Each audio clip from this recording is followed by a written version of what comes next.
Hello दोस्तों, स्वागत है एक बार फिर से आप सबका अपनी YouTube channel Khan education app पर। आरपीएससी ने पिछले दिनों एक फर्स्ट ग्रेड का नोटिफिकेशन जारी किया था जिसमें 2202 पोस्ट थी।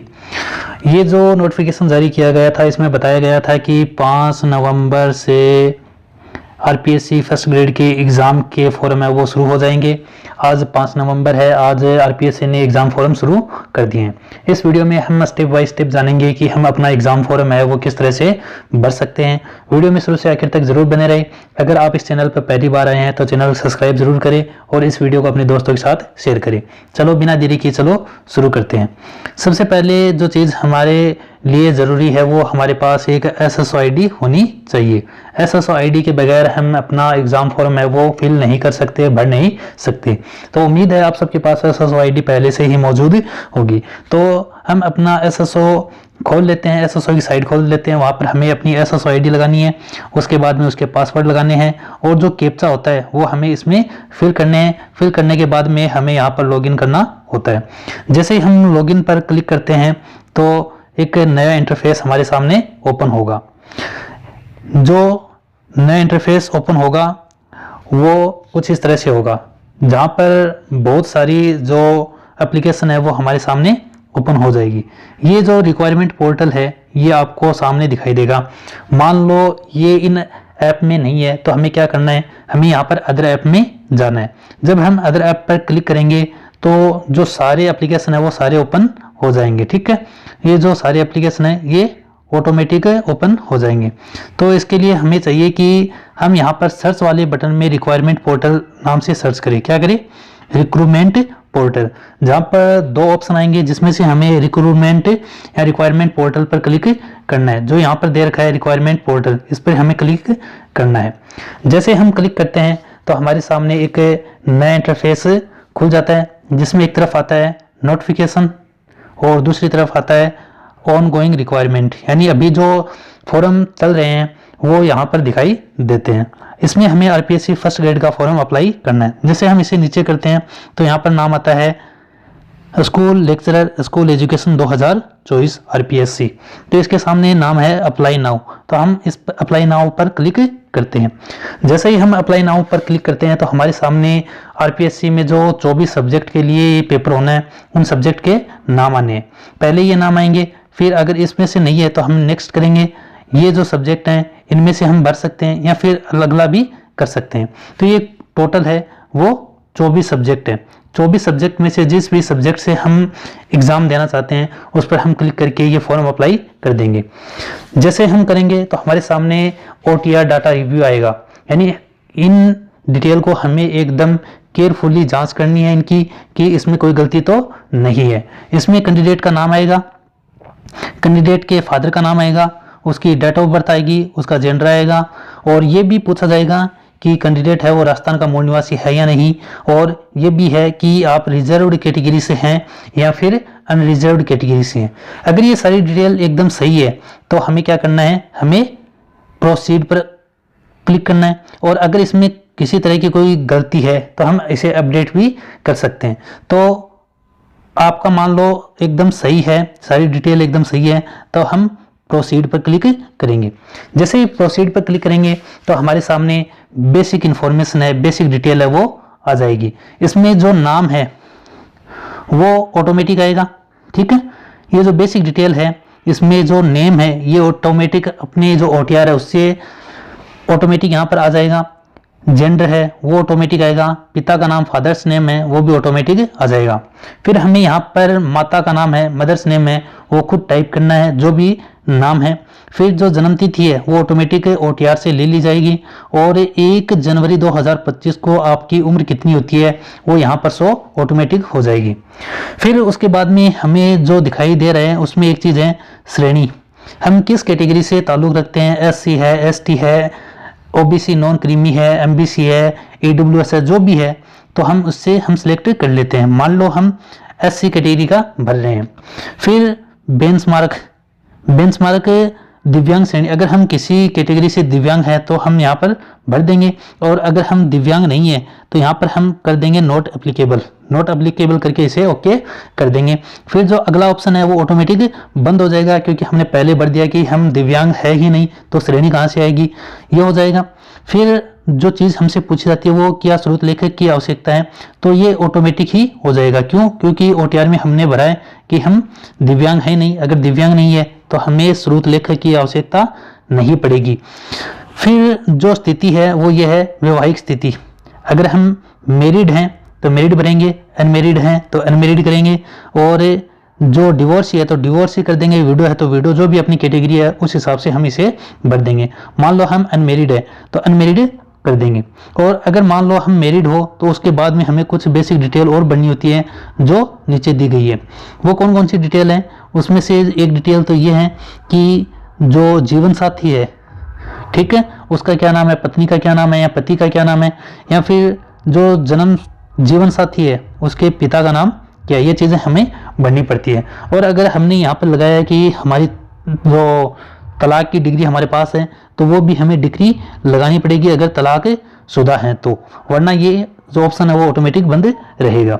अगर हमने लिखा है कि हम मैरिड हैं तो हमें यहाँ पर शादी की तारीख भी लगानी होगी कि शादी है वो कितनी तारीख को हुई थी, कौन से साल में हुई थी, कौन से महीने में हुई थी। फिर ये लिखने हैं कि बच्चे कितने हैं, तो इसमें 1/6/2002 से पहले कितने थे, 1/6/2002 के बाद में कितने हैं, और टोटल कितने हैं, ये भी हमें दिखाने होंगे। फिर उसके बाद में मोबाइल नंबर यहाँ पर एंटर करने हैं, और इसके अलावा हम व्हाट्सअप नंबर भी यहाँ पर फिल कर सकते हैं, जो भी अपने व्हाट्सअप नंबर हैं। ईमेल ये ऑटोमेटिक आएगी OTR से। आधार ID जो भी अपनी आधार नंबर हैं वो यहाँ पर शो ऑटोमेटिक हो जाएंगे। पासवर्ड हमारे पास है तो हम पासवर्ड नंबर भी यहाँ पर एंटर कर सकते हैं। जन आधार ID भी हम यहाँ पर ऐड कर सकते हैं। इसके अलावा जो डिटेल यहाँ पर पूछी जा रही है उसमें अप्लाइंग फॉर के लिए आवेदन, ठीक है, क्या आप राजस्थान के अनुसूचित क्षेत्र से संबंधित हैं। अगर मान लो हम डूंगरपुर बांसवाड़ा के इलाके से हैं तो हम करेंगे कि हम अनुसूचित क्षेत्र से संबंधित हैं, यस करेंगे, और अगर नहीं है तो हम नो कर देंगे, ठीक है। फिर यहाँ पर है पत्राचार पता, RPSC हमें किस पते पर पत्राचार कर सकती है, उसमें हमें पंक्ति 1 में यहाँ पर हम अपने गांव का नाम लिख सकते हैं, पंक्ति 2 में हम तहसील का नाम लिख सकते हैं, पंक्ति 3 में हम डिस्ट्रिक्ट का नाम लिख सकते हैं। फिर इसके बाद में हमसे पूछा जाएगा राज्य चुने, राजस्थान आ जाएगा।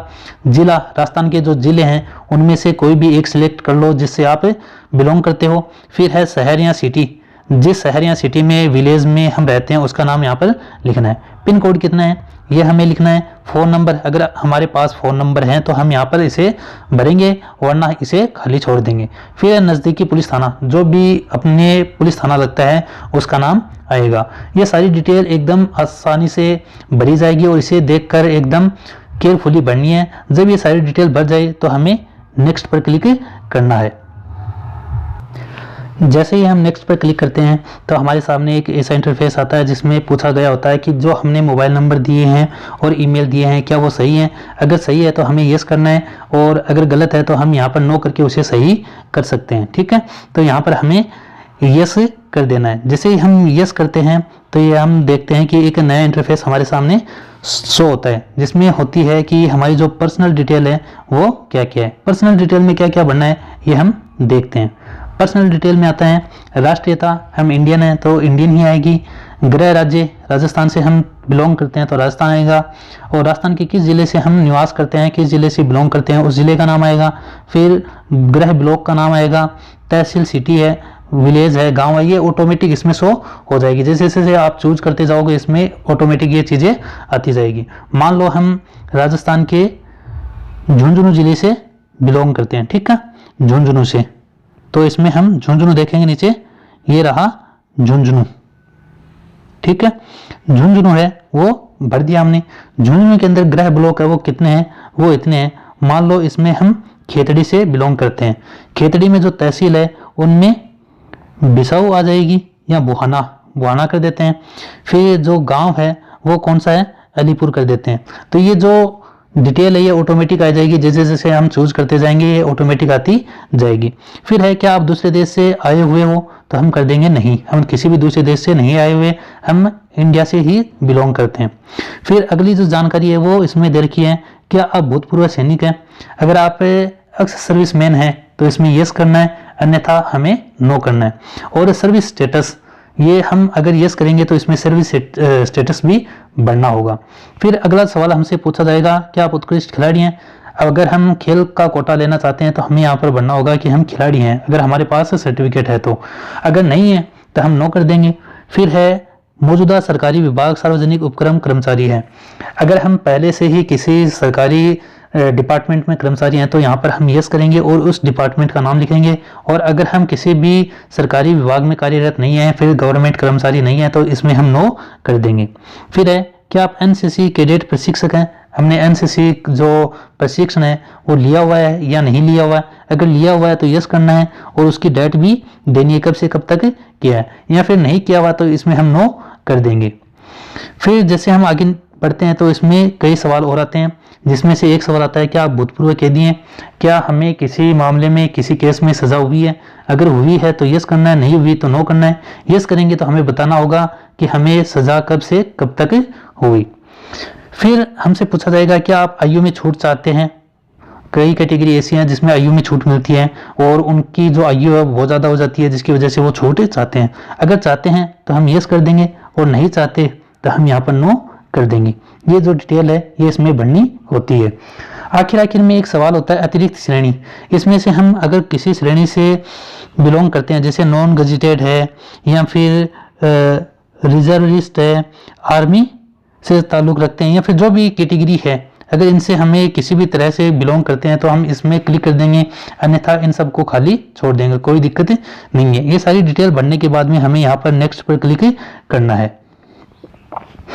जैसे ही हम नेक्स्ट पर क्लिक करते हैं तो हमसे हमारी क्वालिफिकेशन डिटेल या एक्सपीरियंस पूछा जाता है। इसमें हमें बताना होता है कि हमने 10वीं कहाँ से की थी, किस बोर्ड से की थी, किस साल में की थी, हमारे रोल नंबर क्या थे, उसमें हमारे परसेंटेज कितने आए थे, 12वीं कहाँ से की थी, ग्रेजुएशन, पोस्ट ग्रेजुएशन, डिप्लोमा और अदर क्वालिफिकेशन जो भी चीज़ें हैं वो हमें यहाँ पर सारी एकदम सही ईमानदारी से डिटेल भरनी होती है। और इसे बहुत ही सावधानी से भरना है, क्योंकि जब डॉक्यूमेंट चेक होंगे, जब हमारा सिलेक्शन होगा और डॉक्यूमेंट चेक होंगे, तब इससे मिलान किया जाएगा कि आपने जो डिटेल आरपीएससी को दी उसी तरह के आपके पास डॉक्यूमेंट है या फिर उसमें किसी तरह की कोई गड़बड़ी या गलती पाई जाती है। अगर गलती पाई जाती है तो आपका सिलेक्शन रुक जाएगा। तो हमें इस डिटेल को एकदम आसानी से, एकदम केयरफुली, ध्यान से भरना है, ठीक है। और भरने के बाद में यहाँ जो निशान है इस पर हमें क्लिक करना है। क्लिक करने के बाद में ये जो डिटेल है ये एकदम पूरी पढ़नी है। उसके पढ़ने के बाद में हमें यहाँ पर पूछा जाएगा, क्या आप इस पोस्ट के लिए एक्सपीरियंस दो रिक्वायर्ड। अगर हमें किसी चीज़ का एक्सपीरियंस है तो हम यहाँ पर लिख सकते हैं और उसका जो डाटा है वो भी हमें यहाँ पर देना होता है। अगर नहीं है तो हम यहाँ पर नो कर देंगे और ये सारी डिटेल एकदम चेक करके, ठीक है, फिर यहाँ पर हम नेक्स्ट पर क्लिक करेंगे। नेक्स्ट पर क्लिक करते हैं, हमसे 2 परमिशन मांगी जाती है और परमिशन मांगने के बाद में हमें एक OTP प्राप्त होता है, जो नंबर हमने थोड़ी देर पहले इस जो फॉर्म में दिए थे। जब हम सेंड OTP पे क्लिक करते हैं तो हमारे पास में OTP आएगा। तो सब हम इस पर क्लिक करते हैं, सेंड OTP पर, ठीक है। Please check box and please further, इसे हमें पहले ओके करना होता है, ठीक है। जैसे हम इसे ओके करेंगे फिर हमारे पास OTP आ जाएगी, सेंड OTP। हमारे जो नंबर हैं, जो नंबर हमने दिए थे, अब उसमें OTP आ चुका है। इस पर हम OTP भरते हैं, जो भी OTP हमें हासिल हुआ है। जब हम OTP अपना इसमें एंटर कर देते हैं फिर हमें वेरीफाई OTP पर क्लिक करना है। वेरीफाई OTP पे क्लिक करते ही बताता है कि आपका OTP वेरीफाई हो चुका है। फिर ये आगे की प्रोसेस स्टार्ट होती है। फिर यहाँ पर आती है आइडेंटिफिकेशन, जिसमें हमें 3 चीज़ें ऐड करनी होती है। क्या क्या? पहली चीज़ ये कि जो फ़ोटो है वो हमें यहाँ पर ऐड करनी होती है। फ़ोटो है ना, ये ऑटोमेटिक आ जाएगी जब हमने पहले अगर लाइव फ़ोटो लिया है। फिर उसके बाद में यहाँ पर सिग्नेचर अपलोड करने हैं और उसके बाद में लेफ्ट थंब का इम्प्रेशन है वो यहाँ पर ऐड करना है, ठीक है। और जब हम ये चीज़ें ऐड करें तो हमें यह ध्यान रखना है कि जो सिग्नेचर है वो 20 KB से 50 KB के बीच में होना चाहिए। यानी जो सिग्नेचर की फ़ोटो है ये 20 KB से 50 KB के बीच में होनी चाहिए। और जो लेफ्ट थंब इम्प्रेशन है उसकी फ़ोटो है वो 100 KB से 200 KB के बीच में होनी चाहिए। ये सारी चीज़ें हम जब ऐड कर ले तो हमारे पास में एक चीज़ और पूछी जाती है, वो होती है विजिबल बॉडी मार्क। ठीक है, ये जो विजिबल बॉडी मार्क है ये हमें बताना होता है कि हमारे शरीर पर कोई निशान है या नहीं, जिसे दूसरा आसानी से या सामने से आसानी से दिखाई देता है। जो भी अपनी बॉडी पर निशान है वो हम यहाँ पर एंटर करेंगे। ये सारी चीज़ करने के बाद हमें क्या करना है, हमें नेक्स्ट पर क्लिक करना है।